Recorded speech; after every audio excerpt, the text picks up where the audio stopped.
Maravillas hizo en mí, mi alma canta de gozo, pues al ver mi pequeñez se detuvieron sus ojos, y el que es santo y poderoso hoy aguarda por mí sí.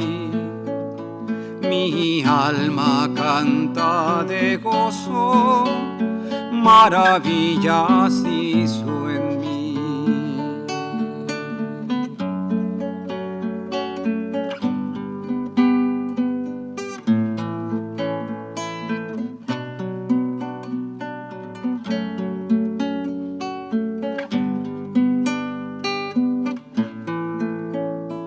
Maravillas hizo en mí, del alma brota mi canto, el Señor me ha amado, más que a los lirios del campo, por el Espíritu Santo, Él habita hoy en mí. No cese nunca mi canto, maravillas hizo en mí. No cese nunca mi canto, maravillas hizo en mí.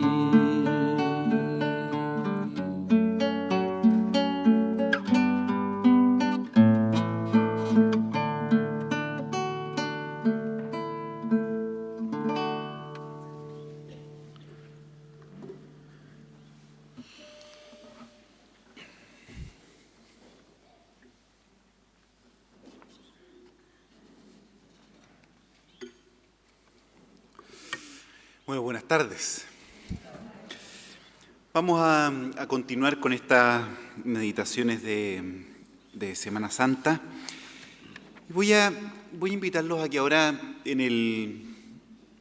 durante la tarde, como les decía yo al inicio, pudiéramos reflexionar un poco sobre la causa de Jesús. ¿Por qué razones quedarse? ¿Por qué razones estar acá en la iglesia? Yo quería proponerles tres.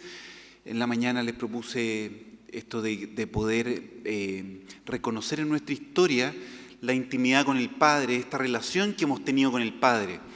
Al final es esa relación con el Padre la que sostiene a Jesús en los momentos difíciles.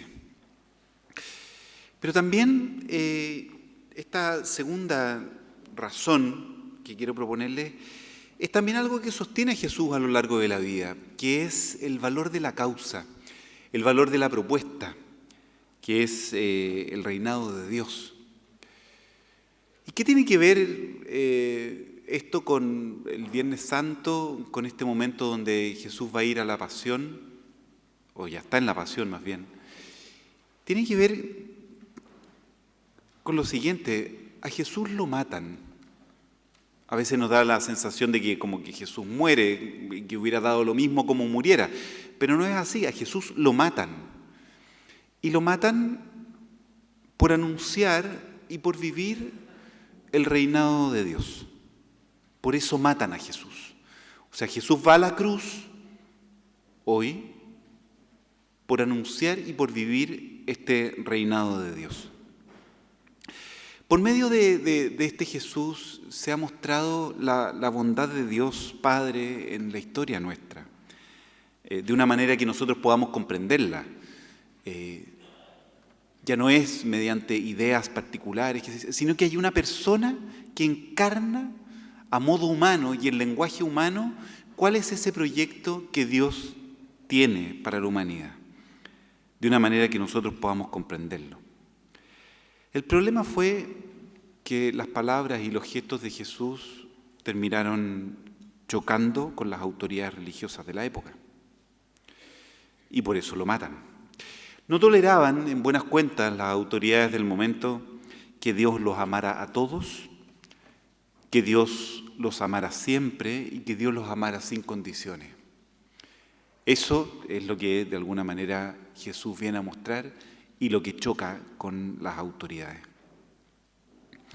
Así como en la mañana yo les decía que esta intimidad con Dios es una experiencia, bueno, el reinado de Dios, el reinado del Padre también es una experiencia, y es una experiencia que hay que hacerla, y probablemente la hemos ido experimentando nosotros en nuestra vida. Es una experiencia de un estilo de vida nuevo, de una perspectiva nueva de la realidad, que ve lo de antes, que ve lo de siempre, pero con ojos nuevos. La causa de Dios es esta causa del ser humano viviente. El proyecto de Dios es que el hombre viva.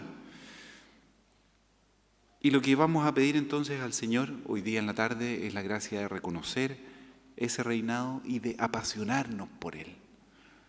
Esta es otra causa, otra razón que les decía yo, por la cual quedarse aquí, por ese proyecto de Jesús y experimentar que vale la pena, que le da sentido a lo que hago, a lo que hacemos.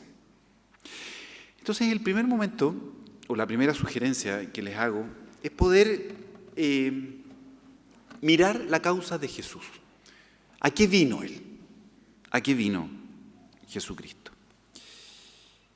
Fíjense lo que dice el mismo Jesús sobre su causa. Esto está en el Evangelio de Lucas, capítulo 4, del versículo 16 al 21. Llegó Jesús a Nazaret, el lugar donde se había criado.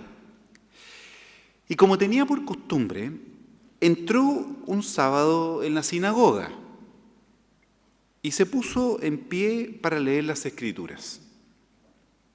Le dieron el libro del profeta Isaías y al abrirlo encontró el pasaje que dice: El Espíritu del Señor está sobre mí, porque me ha consagrado para llevar a los pobres la buena noticia de la salvación.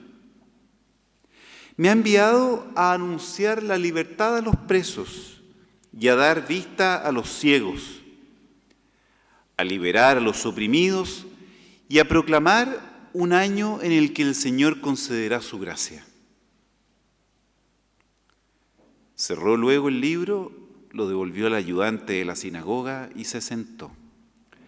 Todos los presentes lo miraban atentamente y él comenzó a decirles: este pasaje de la Escritura se ha cumplido hoy mismo, en presencia de ustedes. Si se fijan, Jesús menciona que Él ha venido más o menos a 5 cosas, y las menciona con detalle. Dice anunciar la buena noticia a los pobres, la libertad, la vista. Bueno, el reinado de Dios ocurre entonces en cosas que son concretas. No son ideas, no es filosofía esto, sino que ocurre en cosas muy concretas. No son solo discursos. Y esas cosas tienen que ver con la sanación y la curación del ser humano, con que el ser humano viva y viva en abundancia. Es devolver vida a las personas. Piensen ustedes cuántas veces han sentido que no solo su vida, sino que la vida ajena como que cobraba sentido. Aquellos momentos en que ustedes sintieron plenitud, como que la vida propia encaja y uno dice: tiene sentido lo que estoy haciendo. O las veces en que ustedes han visto cómo el prójimo al lado de ustedes florecía. Ustedes decían: mira, tiene sentido lo que estamos haciendo por él, por ella.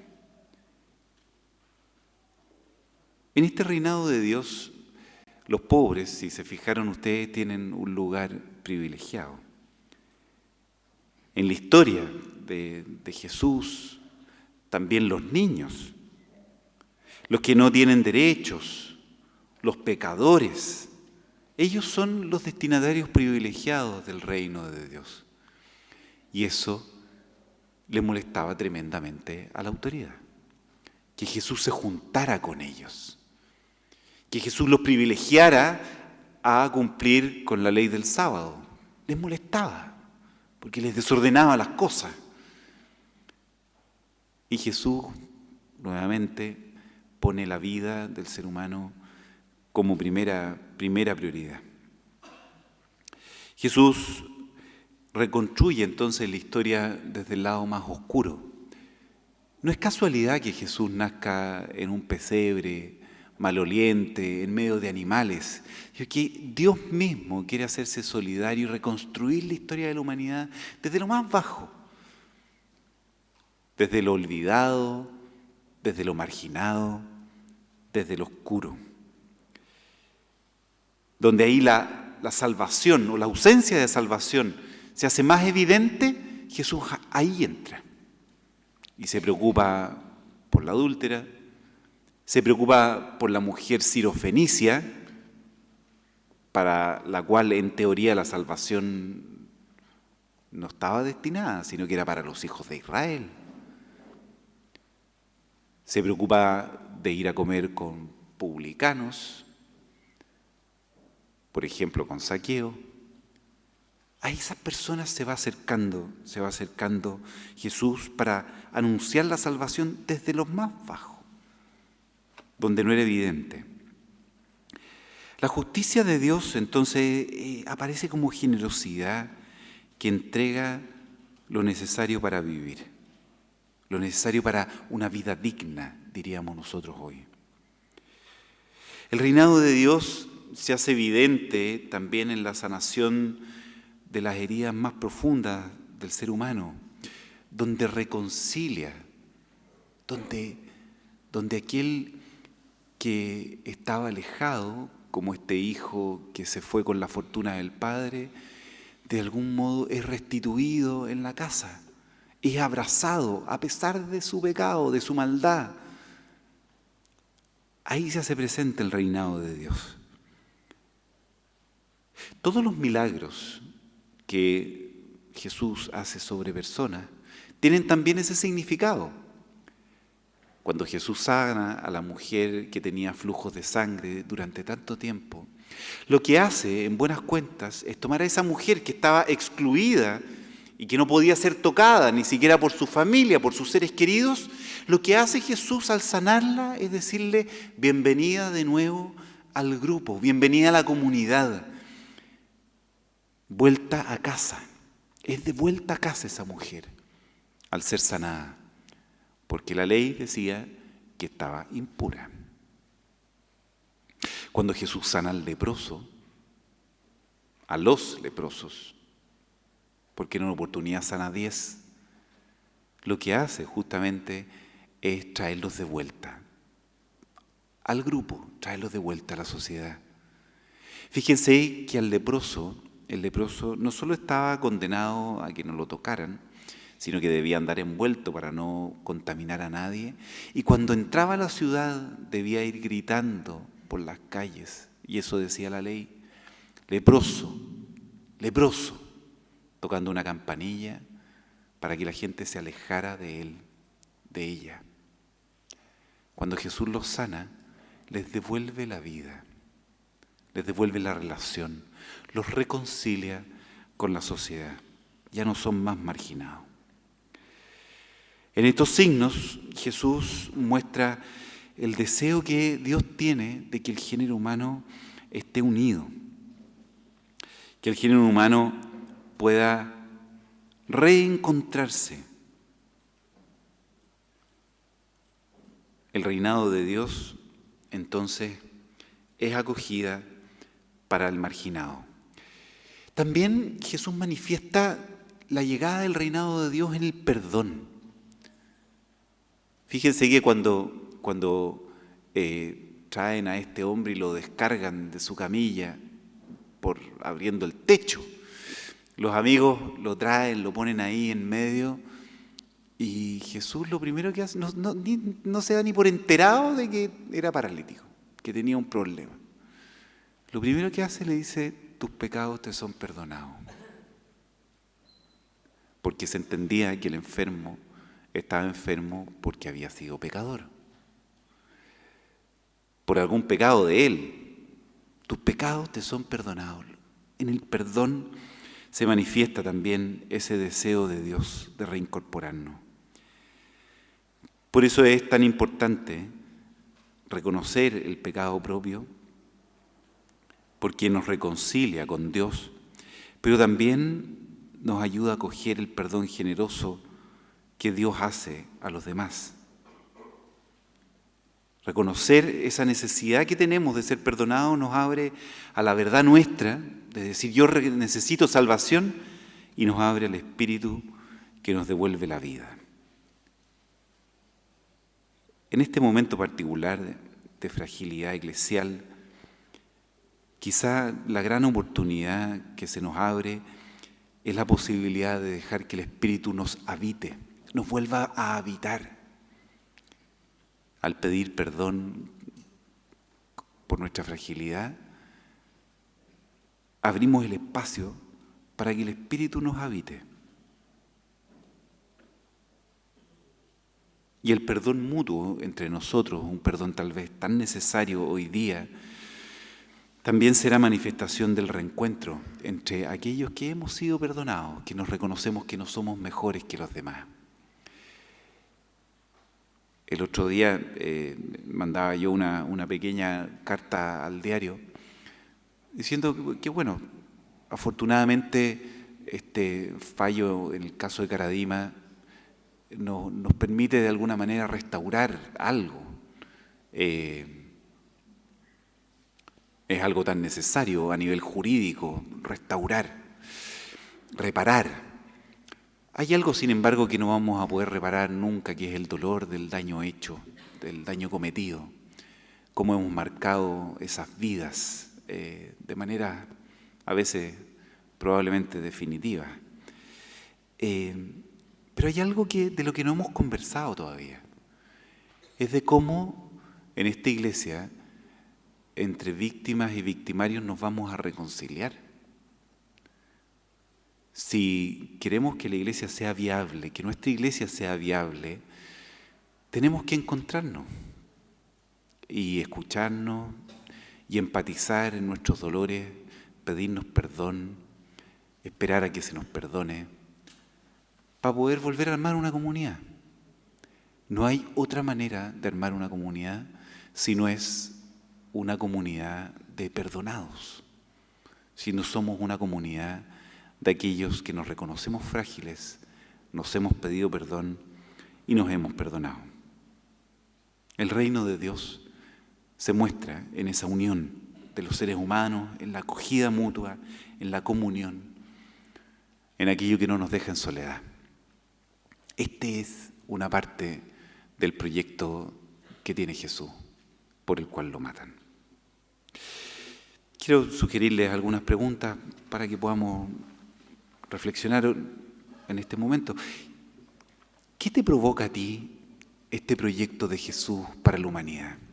¿Qué te provoca? ¿Te entusiasma? ¿Te deja confundido, confundida? ¿Entras en contradicción? ¿Has experimentado alguna vez tú, en tu vida, el gozo que da esta experiencia del reinado de Dios? La alegría de haber sido tú perdonada o reincorporada, la alegría de aquel que ha recuperado su dignidad. ¿La has experimentado? Dejemos un momento para poder reflexionar mientras escuchamos esta canción.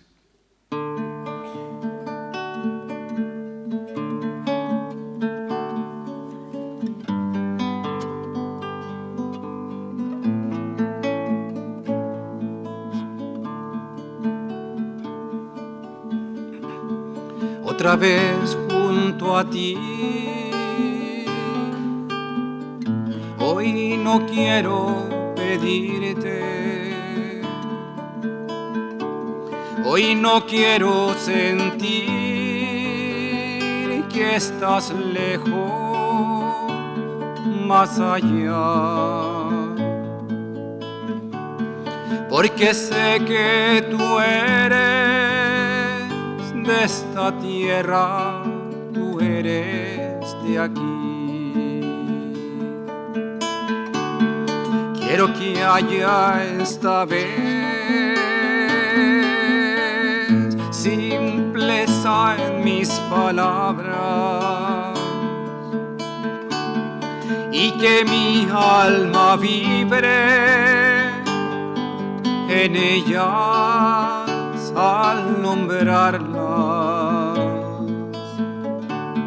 para impregnar de ti cualquier cosa. No hace falta poesía, pero yo quiero verte más al lado del que lucha. Quiero poder sentir el peso alivianar.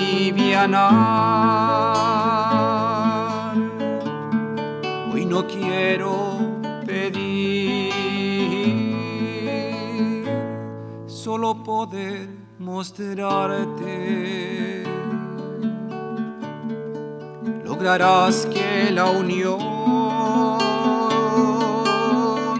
de las manos sea más que canto, y harás que la gente ya no te pinte carteles, sino en un ser real, como el pobre y como el que sufre. Pero yo quiero verte más al lado del que lucha. Quiero poder sentir el peso alivianar. Quiero que llegues a todo el mundo como un Cristo de hoy, muy del pan y del hambre más, del camino y del dolor. Hoy no quiero pedir, solo poder mostrarte.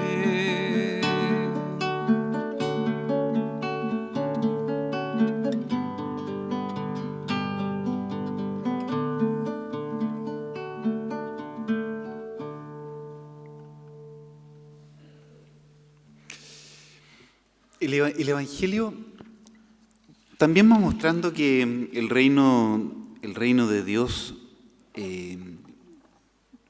no es tan sencillo de acoger ni tan sencillo de construir. Está siempre esta tensión entre la acogida del reinado de Dios que ya está ocurriendo y la construcción del reinado de Dios que queremos armar para el futuro. Siempre se muestran en el Evangelio estas dos dimensiones. Lo que nos invita el Evangelio es a que nosotros de alguna manera nos vayamos haciendo responsables de poder continuar con que este reinado de Dios siga ocurriendo, no solo con lo que Jesús hizo por nosotros, sino que poder nosotros, a imitación de Jesucristo, seguir haciéndolo con los demás. Por una parte, vemos nosotros en el Evangelio mucha gente que al descubrir el reinado de Dios lo entrega todo. Por ejemplo, cuando tiene que comprar el campo donde se encuentra ese tesoro. Y dice el Evangelio que lo vendió todo para quedarse con ese tesoro que había encontrado en el campo y adquirir el campo. También el precio vemos que no es barato.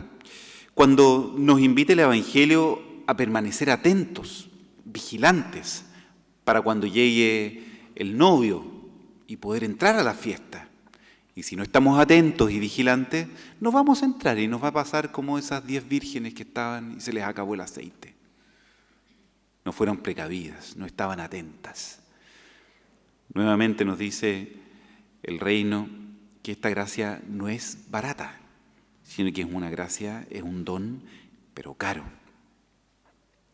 Pero sobre todo quizá lo que hace más caro la llegada del reino Es esta invitación que nos hace Jesús a repetir con los hermanos aquello que ha hecho el Padre contigo. Hay un mandato de reciprocidad, hay un mandato de poder ir encarnando el reino, ir haciéndolo realidad después de que lo has recibido tú en tu corazón. Una parábola que creo que puede ser reveladora en esto es la parábola del siervo que no quiso perdonar, que está en el capítulo 18 de Mateo. Fíjense lo que sucede aquí. Dice Jesús: y es que el reino de los cielos puede compararse a un rey que quiso hacer cuentas con la gente que tenía a su servicio. Para empezar, se le presentó uno que le debía 10.000 talentos.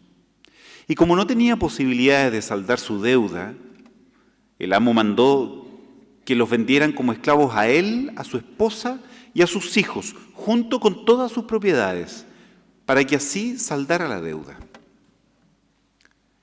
El siervo cayó entonces de rodillas delante de su amo, suplicándole: ten paciencia conmigo, que yo te lo pagaré todo. El amo tuvo compasión de su siervo, le perdonó la deuda y lo dejó ir libremente. No solo le dijo: ya, perfecto, págame en un tiempo más. Le perdonó la deuda. Pero al salir, aquel siervo se encontró con uno de sus compañeros que le debía 100 denarios, o sea, muchísimo menos de lo que él debía. Lo sujetó violentamente por el cuello y le dijo: págame lo que me debes.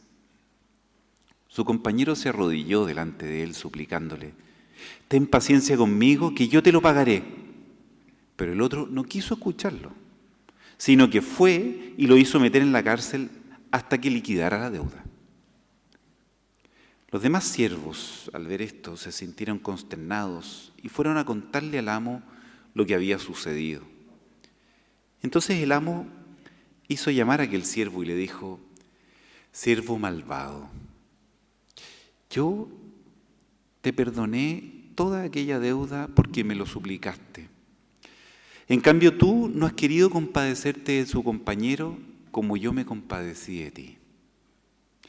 Y encolerizado, el amo ordenó que fuera torturado hasta que toda la deuda quedara saldada. Esto mismo hará mi Padre Celestial con aquel de ustedes que no perdone de corazón a su hermano.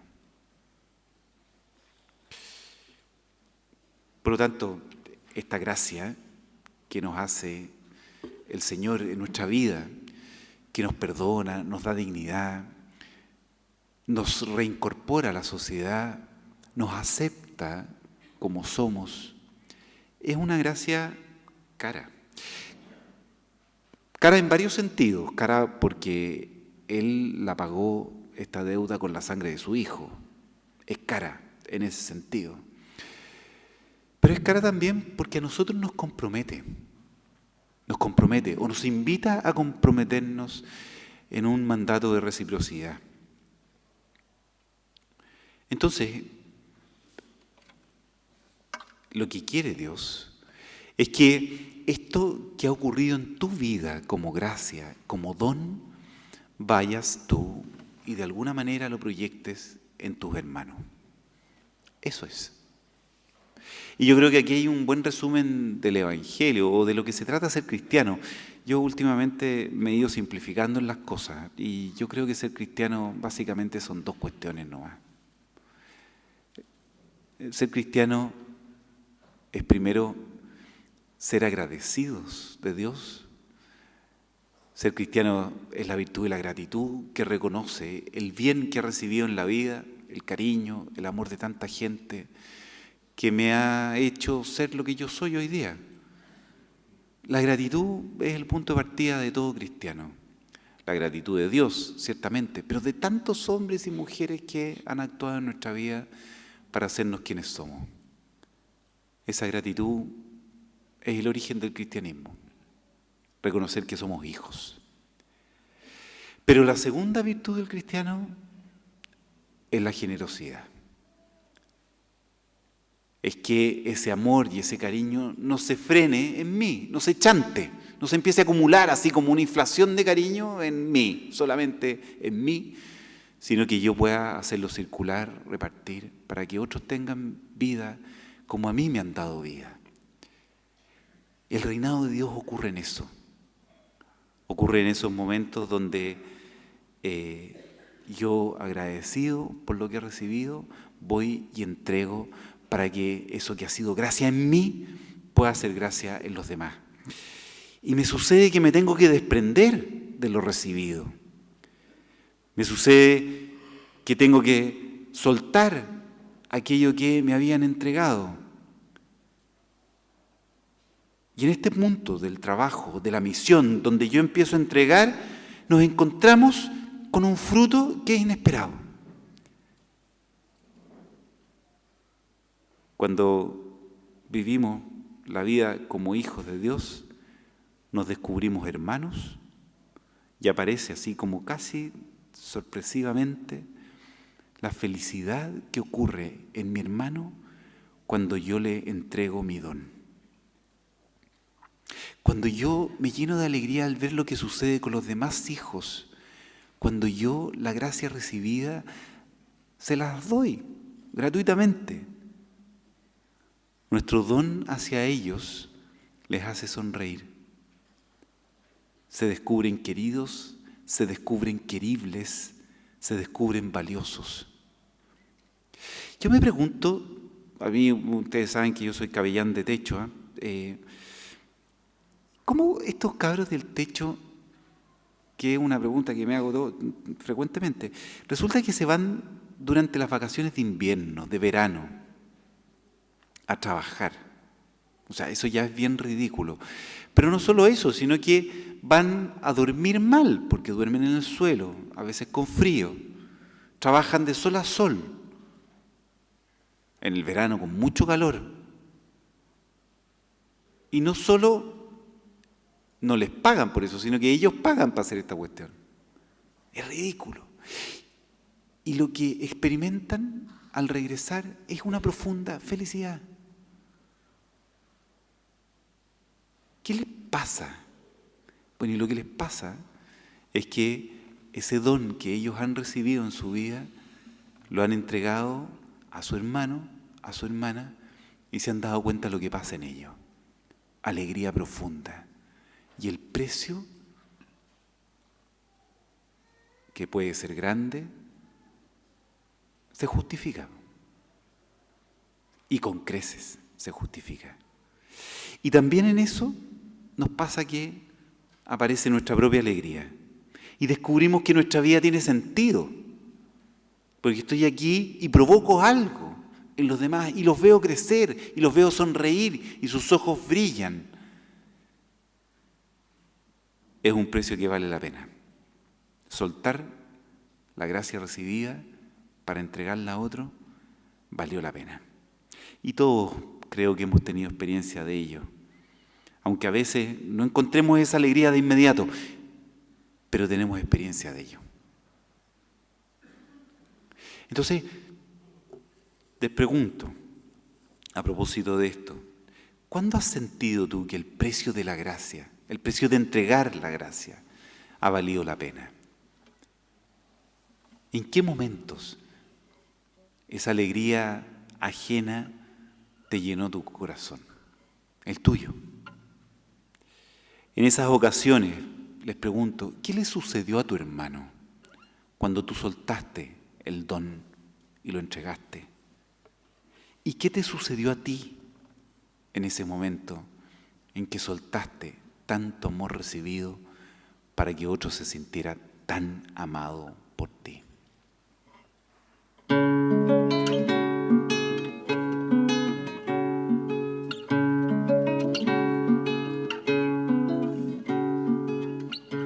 En esta tarde, Cristo del Calvario, vine a rogarte por mi carne enferma. Pero al verte mis ojos van y vienen de tu cuerpo a mi cuerpo con vergüenza.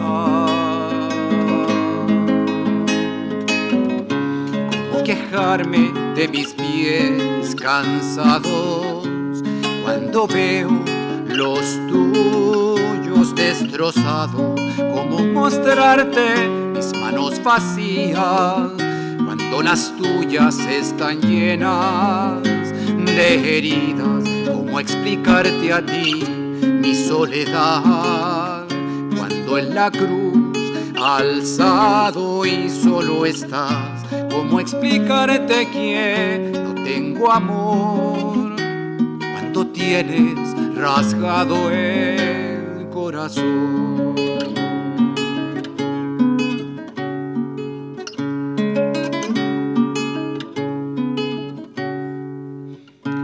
Ahora ya no me acuerdo de nada. Huyeron de mí todas mis dolencias. El ímpetu del ruego que traía se me ahoga en la boca, pedigüeña. ¿Cómo quejarme de mis pies cansados cuando veo los tuyos destrozados?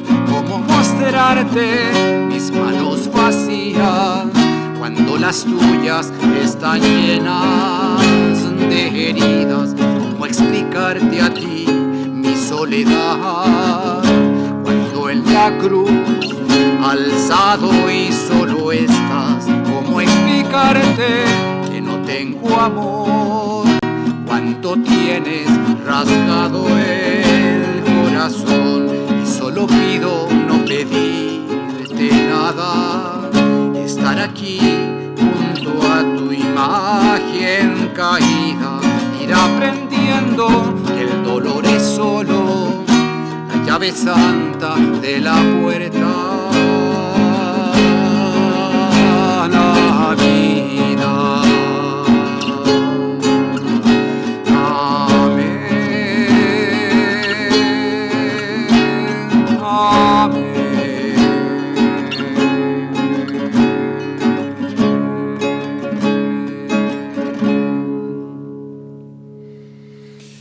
Pareciera a veces que el reinado de Dios fue un fuerte deseo que tuvo Jesús, un proyecto soñado con Él, con mucha pasión, pero como decíamos al principio, que es la causa fundamental de su muerte. A Él lo matan por proponer justamente esto, por vivir como si Dios fuera su papá. Y en el presente, la pregunta para nosotros hoy día: ¿de qué se trataría el reinado de Dios hoy día?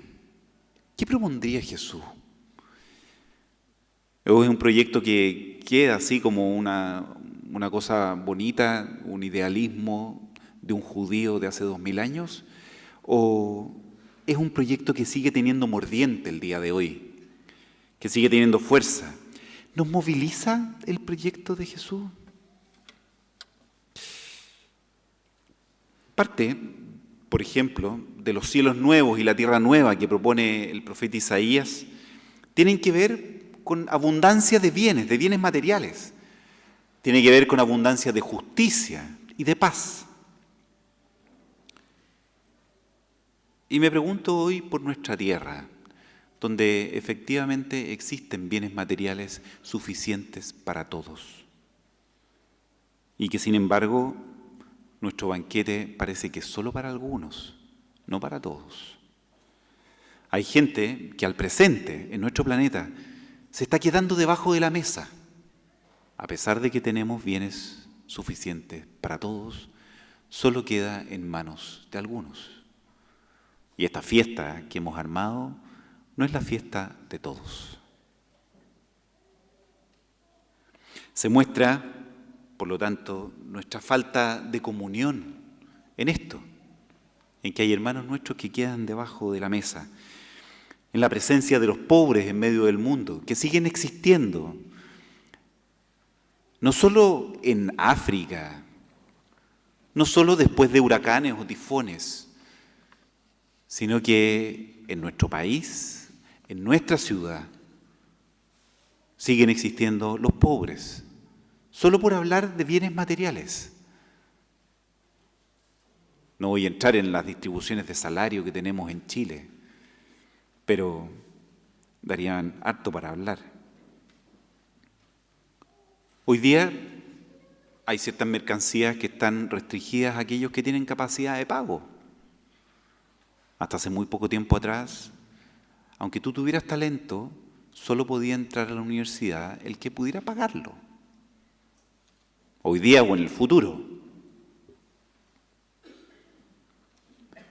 Pero cosas que están, mercancías escasas, que se fueron transformando en pequeños ídolos, objetos de deseo o de placer, placeres cada vez menos culpables, cada vez menos culpables. Y me pregunto, ¿estaríamos dispuestos hoy día a defender eso? ¿Estaríamos dispuestos a luchar para que los bienes materiales estuvieran al alcance de todos? Ese era el proyecto de Jesús, un proyecto de justicia para los pobres, súper concreto, que tengan vida. También el proyecto de Jesús hoy implicaría una mejor administración, por ejemplo, de los bienes de la naturaleza. Y ahí es donde la pregunta por nuestra relación por la naturaleza cobra enorme sentido, porque es injusto, nuestra administración es injusta con las generaciones futuras. Nuestra casa común se va comercializando también. Y yo contamino mientras pueda pagar, pero contamino igual. ¿Cuán activos somos nosotros también en esa lucha por un planeta digno para las generaciones que vienen? Y no solo para la nuestra. Probablemente también eso estaría dentro de la causa de Jesús en el presente.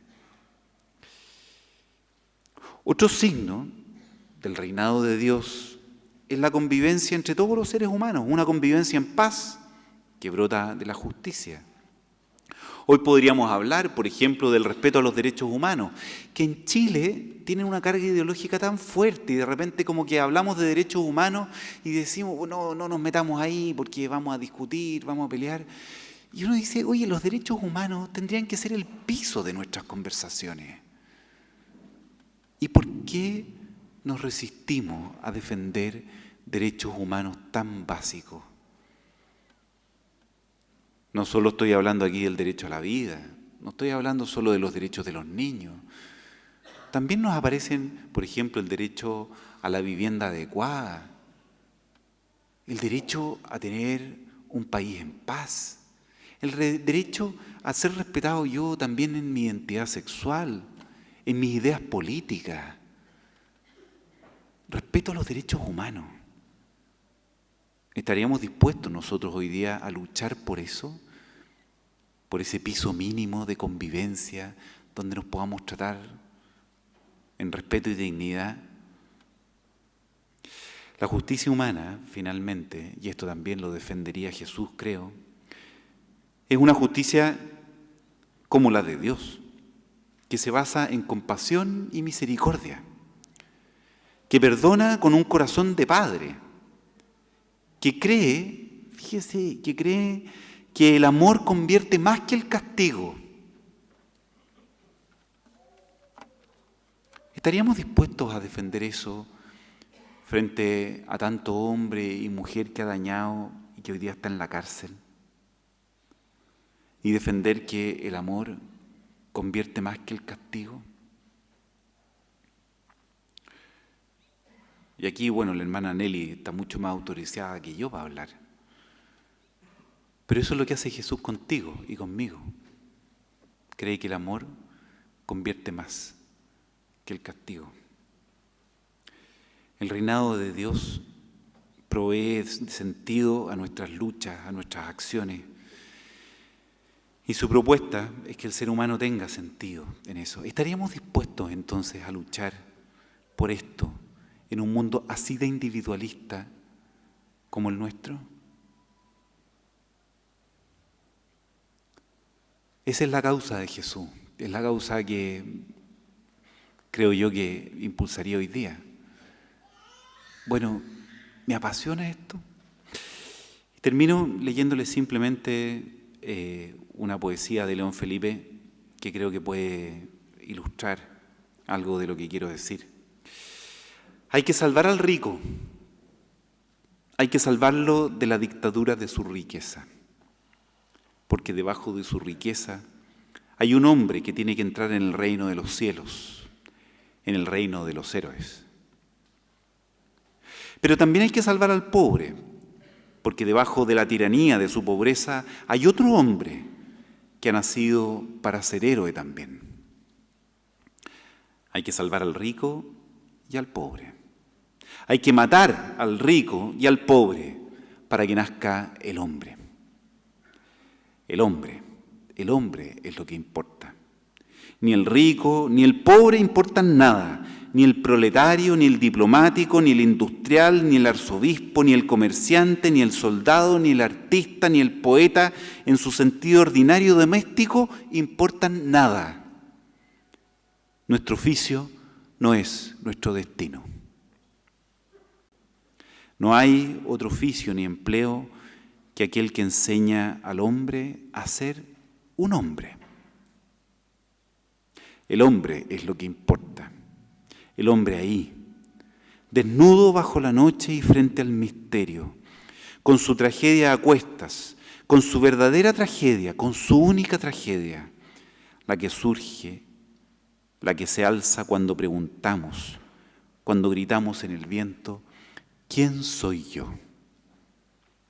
Y el viento no responde, y no responde nadie. ¿Quién es el hombre? Tal vez sea Cristo, porque el Cristo no ha muerto. Y el Cristo no es el rey, como quieren los cristeros y los católicos tramposos. El Cristo es el hombre, la sangre del hombre, la de cualquier hombre. Esto lo afirmo, no lo pregunto. ¿No puedo yo afirmar? Quizá algunas preguntas que les puedan ayudar en la reflexión a propósito de este reinado de Dios. ¿Qué aspectos del proyecto de Jesús te parecen hoy más complicados de enfrentar? ¿Cuáles serían esos más difíciles de asumir por nuestra sociedad hoy día?